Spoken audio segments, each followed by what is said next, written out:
नमस्कार दोस्तों, कैसे हो। उम्मीद करता हूँ आप लोग बहुत अच्छे होंगे।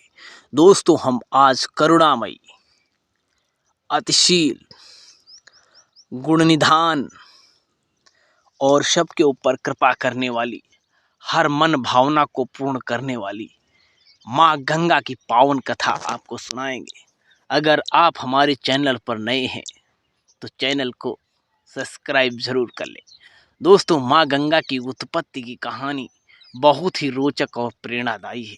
ये बात उस समय की है जब श्री हरि विष्णु ने देव माता अदिति के पुत्र के रूप में अपना वामन अवतार लिया था।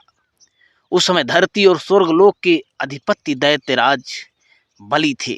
वो अपने गुरु शुक्राचार्य के बताए मार्ग पर चलते हुए निरंतर चलने वाले यज्ञ करवाते थे और गरीबों एवं ब्राह्मणों को दान देते थे। उन्हें अपने दानवीर होने का अहंकार था। उनके राज्यकाल में देवताओं के लिए बहुत बुरा समय चल रहा था। उनके राज्य में असुरों को उनकी सुरक्षा प्रदान थी, जिससे आम जन को कष्ट भी भोगने पड़ रहे थे। तब प्रभु ने इस समस्या को हल करने हेतु वामन अवतार लिया। क्या है पूरी कहानी, हम विस्तार से सुनाएंगे। दोस्तों, माँ गंगा की असीम अनुकंपा हमारे ऊपर भी बरसती है और मैं हर पूर्णिमा को स्नान करने जाता हूँ। अगर आपको भी लगता है कुछ पाना है, आपको कुछ ज्ञान प्राप्त करना है, कुछ बुद्धि का विकास करना है, तो एक बार गंगा मैया में डुबकी जरूर लगाएं। बालक ब्राह्मण रूपी वामन देव दैत्यराज बलि के यज्ञ स्थान पर पहुंचे। जब बलि की नजर उन पर पड़ी तो बोले, उनसे उनकी इच्छा पूछी। ये सुन वामन देव ने कहा, राजन, आपकी बहुत प्रशंसा सुनी है। आप दानवीर हैं।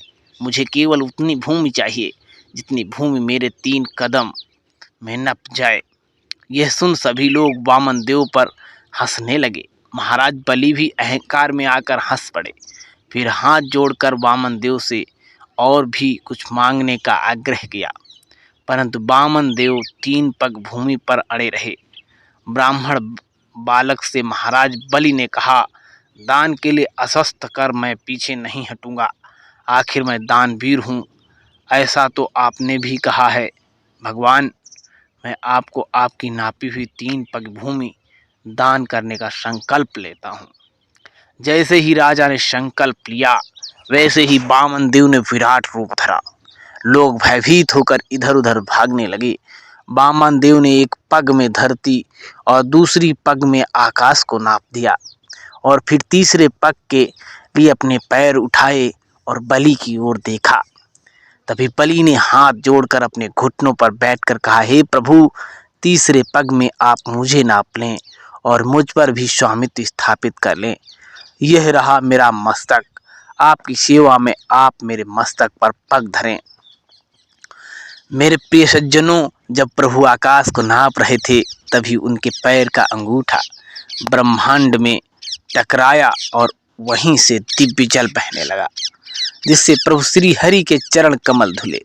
वो दिव्य जल की धारा ही जैसे ही प्रभु के चरणों को धोकर नीचे गिरी, तभी ब्रह्मा जी ने उस जल की धारा को अपने कमंडल में धारण कर लिया और यही जलधारा ब्रह्मा जी की पुत्री गंगा कहलाई।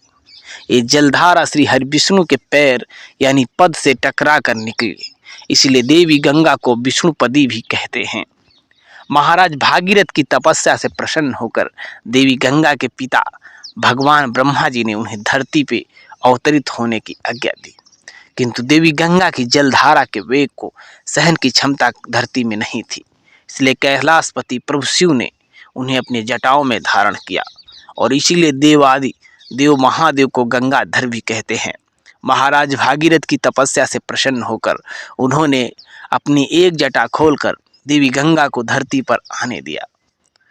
मेरे प्रिय सज्जनों, माता गंगा ने धरती पर आकर भागीरथ के पूर्वजों को मुक्ति दी और माता गंगा की सकारात्मकता ऊर्जा से पूर्ण अमृत तुल्य जलधारा मनुष्यों के लिए कल्याणमयी सिद्ध हुई। माता गंगा को देव नदी भी कहते हैं। उम्मीद है कि आपको माँ गंगा की उत्पत्ति की कहानी बहुत ही पसंद आई होगी। लास्ट तक वीडियो देखने के लिए आपका बहुत बहुत धन्यवाद।